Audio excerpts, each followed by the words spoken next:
Квинтесенција со Ацо Станковски.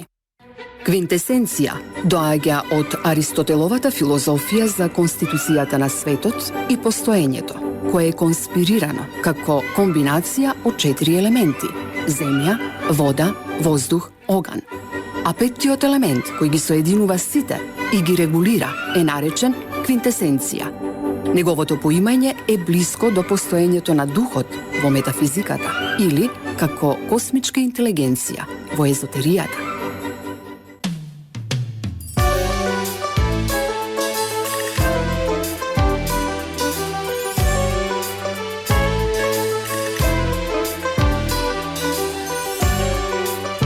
Добар ден, драги слушатели и слушатели на Радио Слободна Македонија. После 2,5 месеца повторно се гледаме, пројде летната шема, кога сите идат некаде во други краишта од она што представува Република Македонија, веројатно малце да променат тапети, што би рекле германците, воедно да соберат некои нови искуства кои едноставно би им дале сила да продолжат во наредните месеци исполнети со апсурди, конфликти, но и чудесни катастрофи, како што видовме во последниве времиња. Навистина беа застрашувачки тие две, од кои првата навистина беше катастрофална со човечки жртви, тоа беше поплавата која ги задеси сите тие граѓани на Скопје, од северноисточно Скопје, поточно тој триаголник помеѓу Црешево, Стајковци, Сингелич, Рачиново, Булачани, Раштак, Илинден и така натака.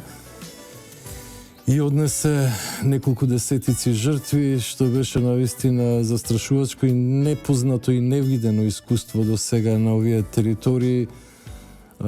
Имало поплави во Скопје, но тие не доваѓале со ваква фуриозна сила во еден огромен налет кој избришува све пред себе. И таман на некој начин таа траума помина. Вчера удри тој земјотрес со прилично јака магнитуда, кој многу луѓе го почувствува како еден вид предупредување, закана најмногу од се како еден ужасен страв, кој не соочува со фаталитетот на животот, со судбината, со крајот на една екзистенција. За среќа не дојде до таква разрешница во смисол на фатални последици, но беше тоа еден дрил прилично жесток и кој влегува на некој начин во свеста на човека, се втемелува во подсвеста и дејствува таму како некаква траума. Претпоставувам дека повеќето од луѓето денес се како папсани, поспани, уморни, па и апатични, и веројатно тоа е последица на тој шок, адреналински шок кој вчера се случи, тие неколку минути или некој вика дека и подолго траел.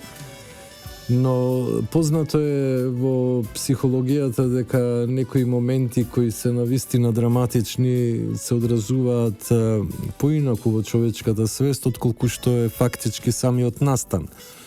Затоа што психата, кога ги перцепира сите тие ствари, кога ги процесуира низ целокупниот свој систем, ментален систем, знае да направи одредени деформации или аберации на самото време, та она што било, да речеме, неколку секунди, да не изгледа како да траело неколку минути, а понекогаш дури и неколку сати, зависи од тоа колку сме ставени во позиција на шок и какви агонистки аспекти сме доживувале.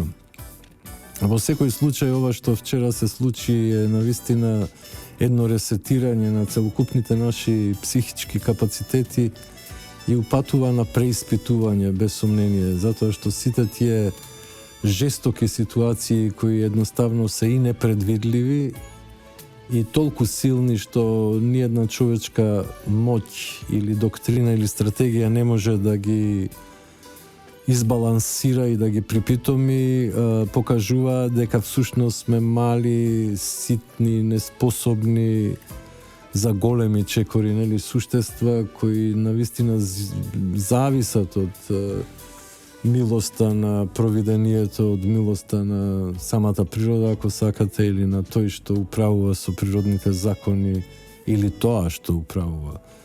во сите метафизички диспут би рекол дека ние појма неаме дали е тоа или тој или таа, едноставно тоа е тоа. И навистина беше жестоко. Во таквите моменти човек се прашува што е всушност животот, што всушност треба човек да прави на ниво на својот живот.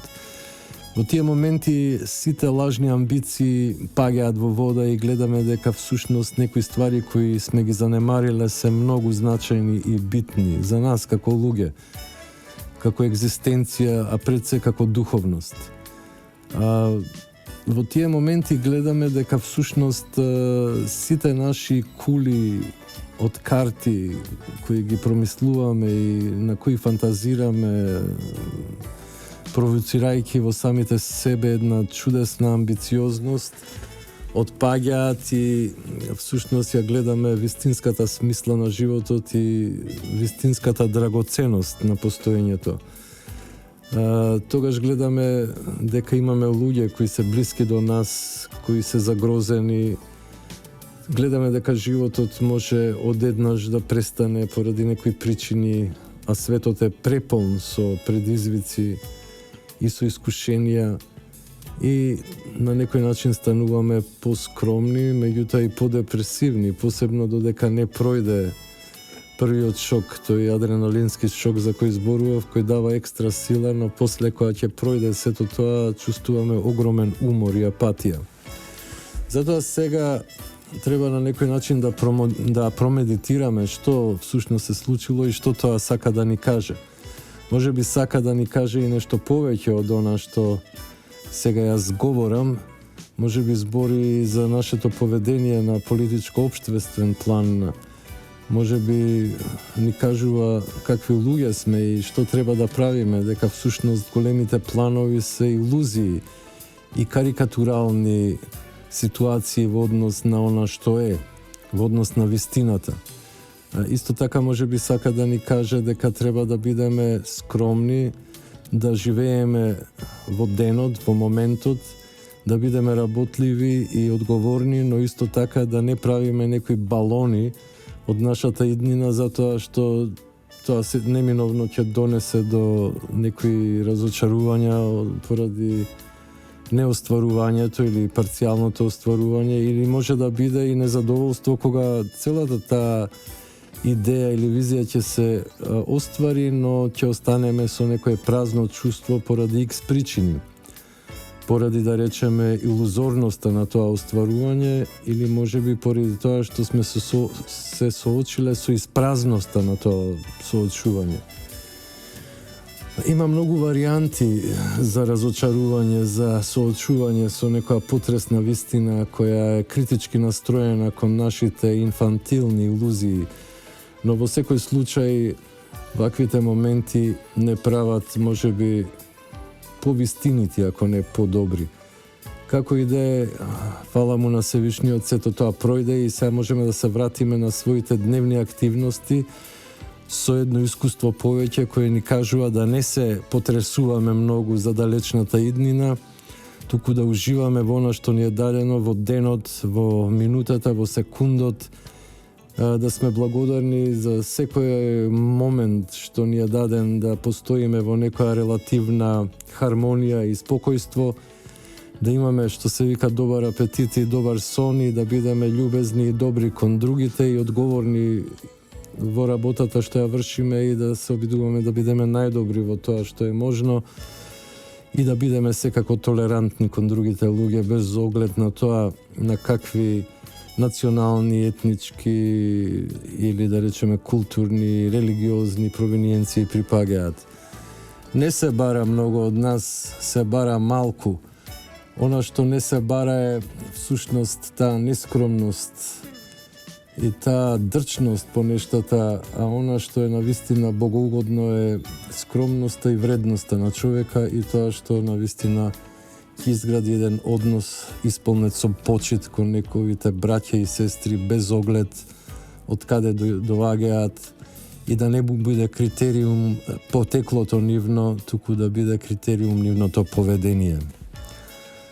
А сега, драги слушатели, можеме да влеземе во едно мало разведрување со музиката на Rolling Stones.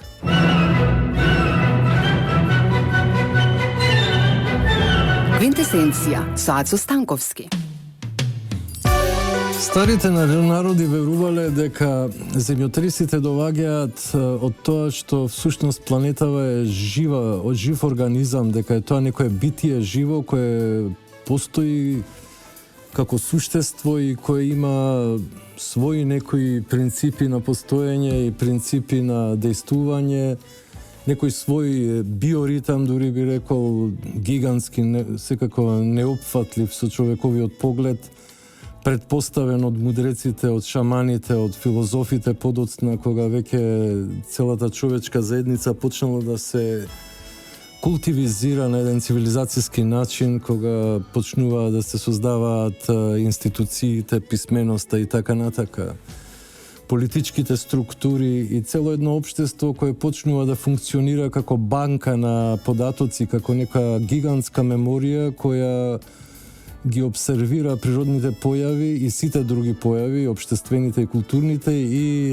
создава некаков тип на богатство од информации, од знаења, кои подоцна би биле применливи и би му овозможиле на човештвото или на тоа општество конкретно да биде доволно конкурентно на предизвиците на самата екзистенција или да се носи со конкурентските општества кои би сакале да го поробат и искористат за своите цели. На некој начин човештвото така дејствува низ природата. Веројатно првите луѓе кои биле сосема споени со природата како што се денес дивите животни, имале некој скоро совршен контакт со неа, биле во тотална синергија и ги насетувале сите природни состојби. Например, може би знаеле со сати или со денови дека ќе дојде до некоја катастрофа на некој чуден, интуитивен начин. Кај животните тоа го има, кај кучињата, кај мачките, кај глувците, пред некоја голема катастрофа се случуваат чудесни собитија со нив. Никој не може да дознае од каде доаѓа таа интуиција, да речеме, или таа прекогниција нивна која ги прави доволно способни да избегнат и најголеми катастрофи, иако понекогаш не може и да се избегне, нели, некоја голема катастрофа, некоја гигантска поплава, пожар или земјотрес. Но тоа што тие знаат однапред може да направат некоја микромиграција која би ги спасила, да речеме, од таа катастрофа, би го промениле локалитетот кај што обитуваат и на некој начин би успеале да се спасат. Па затоа и преживуваат, затоа што сите тие искушенија што самата планета ги дава се прилично чести и големи.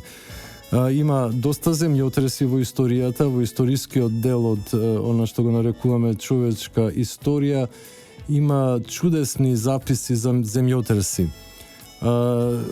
Можеме да наброиме некои од најголемите, како оној во Сан Франциско од 19 век, кога погинале скоро 200.000 луѓе. Потоа исто треба да се спомне оној гигантски земјотрес кој настанал после експлозијата на вулканот Кракатау во индонезискиот предел. И се збори дека тој вулкан експлодирал со силина од 1000 хидрогенски бомби. Земјотресите биле неверојатни. Тамо кај што постоел островот Кракатау со вулканот, денеска има дупка од скоро 2000 метри.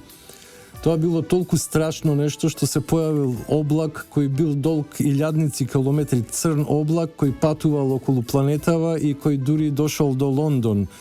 Па така што има и записи за тоа гигантско помрачување, за тие ужасни песимистички моменти кои го снашле човештвото во тие денови. Некои мислеле дека доаѓа Армагедонот, дека е всушност момент на апокалипсата.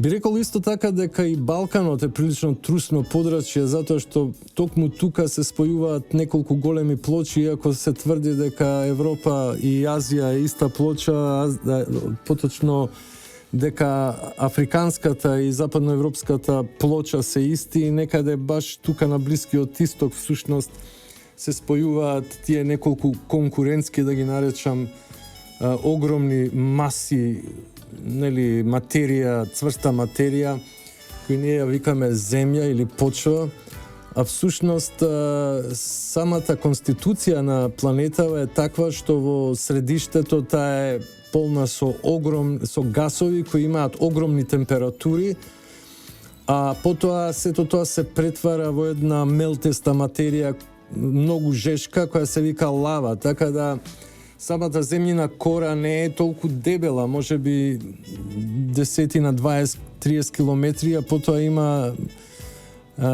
слоеви на лава, кои понекогаш продираат низ одредени пори, дупки, и излегуваат како еден вид вулкани, температурните разлики се толку големи и компресијата поради одредени тектонски поместувања внатре во центарот на земјата може да бидат толку силни што под една огромна пресија како гейзер излегува таа лава и прави пустош пред себе. Тоа како да излиете огромна планина, како замислете една печка од железара која би била голема како, да речеме, Скопска Црна Гора или како Шар планина и тоа да го излиете врз просторот. Тоа е навистина ужасно.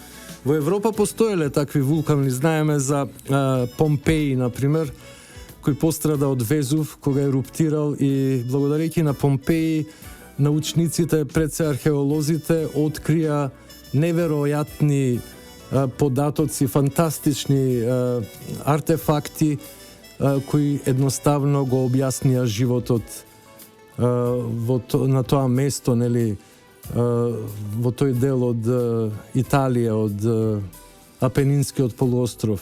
И конечно за овој сегмент би го спомнал само Скупскиот земјотрес, затоа што ние спагаме во тоа трусно, исклучително трусно подрачје. И тоа не е оној земјотрес во Скопје од 63-та кој беше катастрофален, за кој ќе збориме подоцна, туку токму Скупскиот земјотрес кој бил некаде 5 век наша ера и за кој се вели дека го опустошил Скупи, кој е некоја антиципација на градот Скопје, и дека потоа Скупи едноставно бил дезавуиран и напуштен. И има еден период кога всушност нема некој организиран, цивилизиран живот, иако тој брзо се реорганизира, но навистина во еден период, може би од пола столетие или од едно столетие, едноставно котлинава била опустошена. А сега, драги слушатели, време е за реклами, така да бидете спокојни и уживајте во мирот и спокојството што го имаме во овој денешен ден.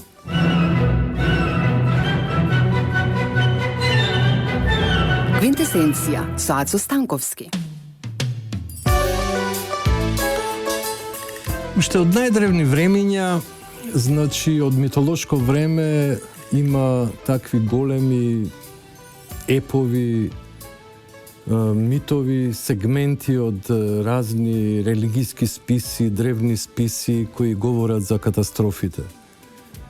Дали тоа биле поплави, пожари, земјотреси или паѓања на небески тела врз одредени места кои биле населени и предизвикувале страотни катаклизми, сите тие на некој начин се споменуваат во древните преданија од времето кога уште немало никакви кодифицирани писма, така што тие не се запишани, туку се како преданија.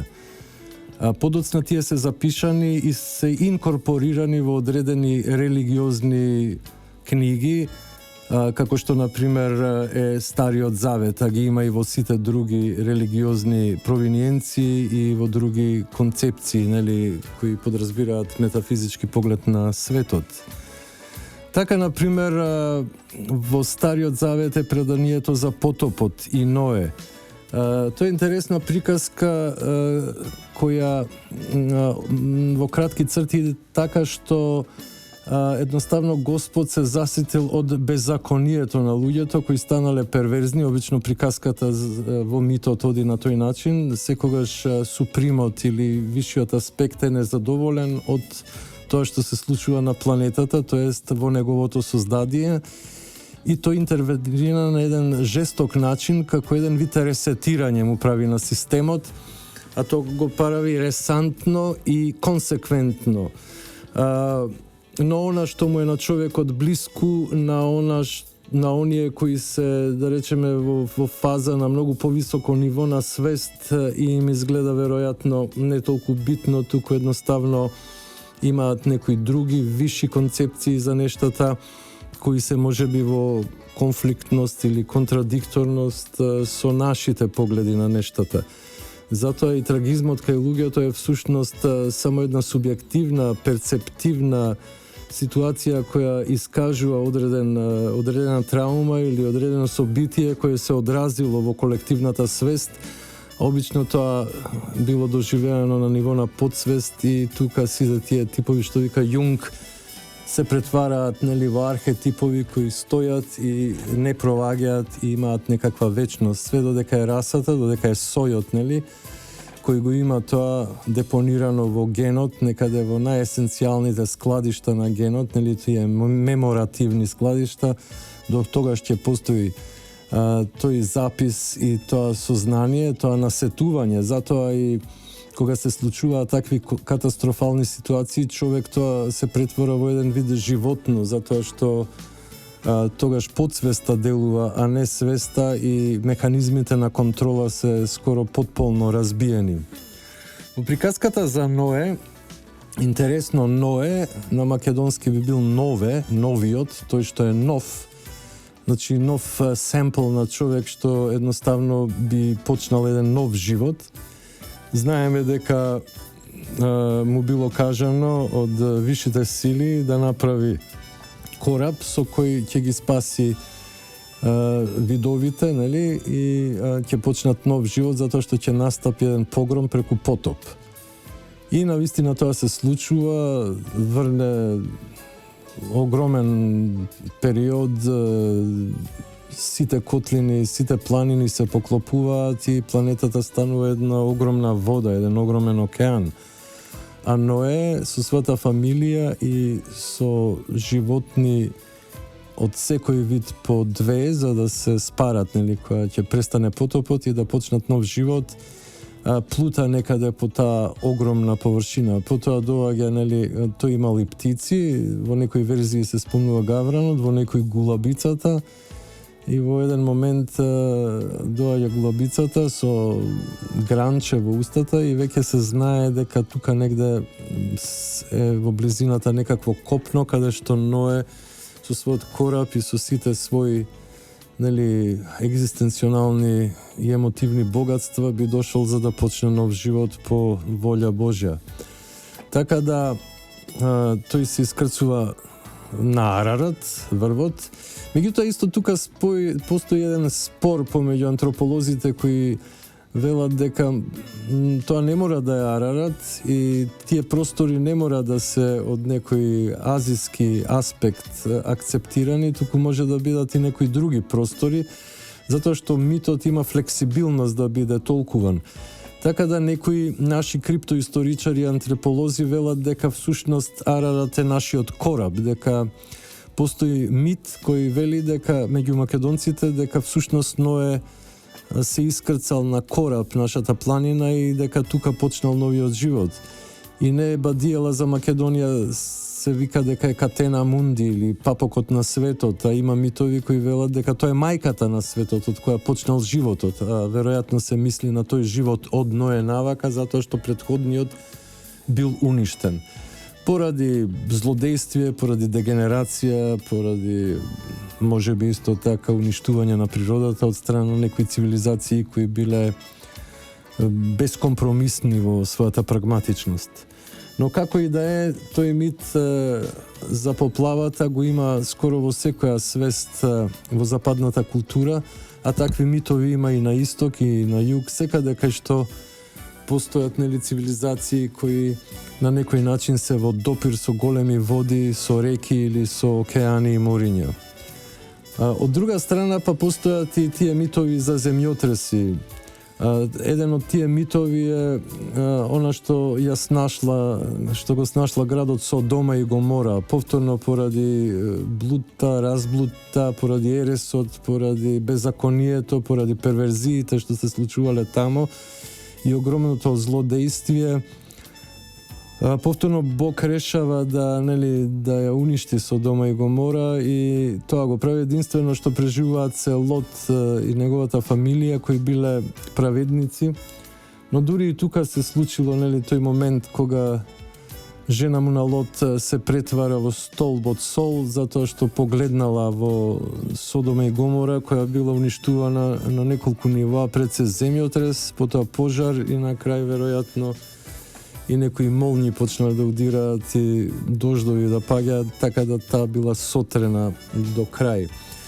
Овие страотни митови кои се појавуваат во разните култури од древните времиња можеме исто така да ги видиме и на ниво на реалност. Еве, например, доколку сте биле во Грција, пред се на островот Крит, од неговата северна страна е еден од најпознатите археолошки локалитети во Европа, тоа е градот Кносос, кој се проценува дека својот највехементен процуд го имал некаде помеѓу 3-тиот милениум и 2-тиот милениум пред нашата ера, значи пред 3000 до 2500-2000 години. Тогаш Кносос бил една хиперцивилизација која единствено може да се спореди со египетската од тоа време, со асирската и вавилонската. Меѓутоа во Кносос има уште некои моменти, обсервирајќи го Кносос од аспект на историјата на уметноста, кој додава уште една димензија, пред се гледајќи ги неговите фрески кои се одлично сочувани. И кога ќе го видите градот, тоа што е веќе презервирано на некој начин, и целата таа конфигурација, кога ќе ги видите тие палати, сите тие столбови, пред се фреските, гледате дека се соочувате со една многу висока култура, со една рафинирана култура која предњачела пред своето време за 1000-2000 години можеби. Ето и Кносос всушност е уништен од еден гигантски цунами кој дошол како последица на огромен земјотрес кој е предизвикан на островот Санторини, кој е некои 1000 километри веројатно северно од Кносос и 1000 километри од Атина. И кога ќе го видите сето тоа, кога ќе видите конфигурацијата на Санторини, гледате еден остров кој во себе си има гигантска дупка. И тоа хридини кои идат скоро вертикално кон морето и многу се високи. Тоа навистина фасцинира, сите тие камења кои се и плажи, кои се со црн песок, веројатно како последица од вулканскиот пепел, а карпите пак од лавата.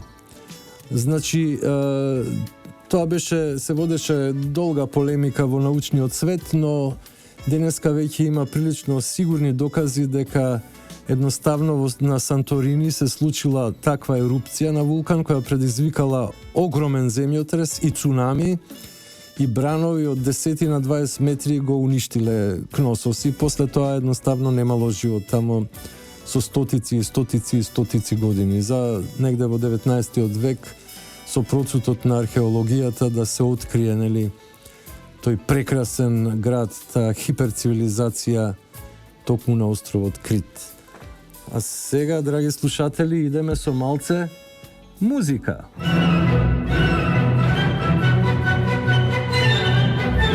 Квинтесенција со Ацо Станковски. За разлика од другите катастрофи, како што се, например, поплавите или големите пожари, проблемот со земјотресите е тоа што не ги гледате како генерираат од мало во големо или како се најавуваат. Дождовите, например, ги гледаме дека почнуваат со неколку капки, гледаме на облаченост и можеме да се спремиме, ако ништо повеќе, барем психолошки. Што се однесува до пожарот, исто така гледаме како во далечината гори нешто, па ако ветерот го носи кон нас, имаме некое време да промислиме и да организираме некакви стратегии кои би не спасиле од таа прокоба. Но земјотресот е навистина подмолно нешто што одеднаш удира со огромна сила и за неколку секунди создава тотални катастрофални последици, доколку е јак, нели? Како што беше оној Скопскиот од 1963 година. Скопскиот земјотрес од 1963 е веројатно еден од најкатастрофалните земјотреси во поновата историја на Балканот. Има исто така големи катастрофи во Мала Азија, да речеме катастрофи кои се случиле во Измир, во Истанбул во скоро време со десетици илјади мртви. Но ова што се случи во Скопскиот земјотрес, ако ништо повеќе, барем е најстрашниот земјотрес што се случил на територија на бивша Југославија, и тоа беше спектакуларен настан која мобилизираше целата светска јавност. Во тоа време, во 1963 година, тоа беше златно време на планетава. Некои 18 години по Втората светска војна, во еден економски развиток, во едно опоравување од таа страшна катастрофа што човекот ја предизвика, нели, поради своите политики и поради своите амбиции, кој однесе 55 милиони жртви, значи Втората светска војна. Имаше толку добар момент, значи и на исток и на запад еден период на реизградба, на инвестиции, да се сетиме само на Маршаловиот план. Во секој случај толку беше потентна светската економија што велат дека се собрале огромни пари за после Скопскиот земјотрес, нели, да се подигне повторно, да се реизгради Скопје. Се збори за тоа време за некои 2,5 милиарди долари, и секако дел од тоа завршило во Скопје, но се збори исто така дека Нови Белград, Нови Загреб и така натака биле изградени од тие пари. Но солидарноста е безгранична, како и да е.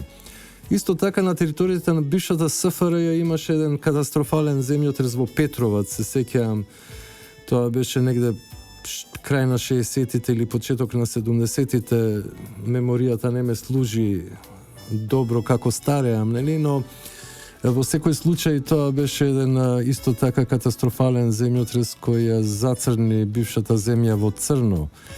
За најсилен земјотрес што се случил на територија на Македонија се збори за еден земјотрес кој се случил во Гевгелиско, кој бил дури појак од Скопскиот, но како епицентарот бил во подрачја кои биле ретко населени и ненаселени, последиците не биле така катастрофални.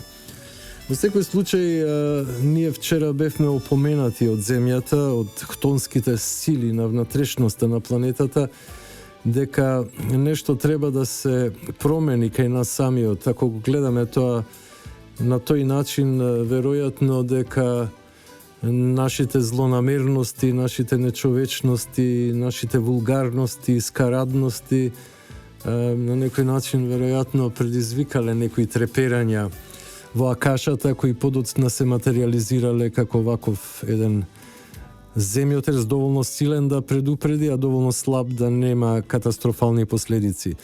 Но она што останува, значи, е страотната траума која луѓето ја имаат после вакви некои драматични ситуации и која трае со денови, а некојаш и со месеци, во зависност од сензибилноста на човека, а тоа е фактот дека ние не можеме да прекогнираме ништо, ништо не се предвидува и на некој начин оставени сме да се надеваме дека неиманливото ќе не поштеди и дека нема да не воведува во вакви страотни искушенија.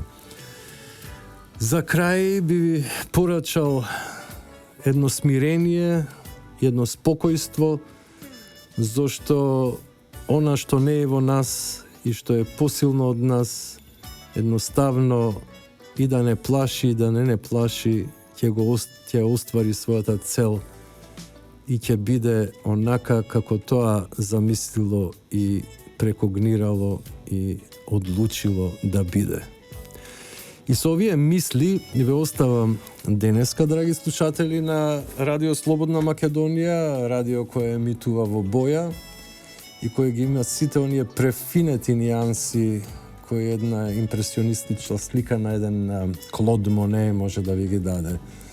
А после оној хорор од вчера, денеска навистина животот изгледа colorful и преполн со убавина. Јас ве поздравувам, ова беше Квинтесенција со Ацо Станковски на Радио Слободна Македонија, радио дифузно друштво Слободна Македонија, Доел Слободна Македонија. Денеска е 12-ти септември 2016 лето Божие. Ве поздравувам и ви посакувам спокојство, мир и хармонија, драги слушатели.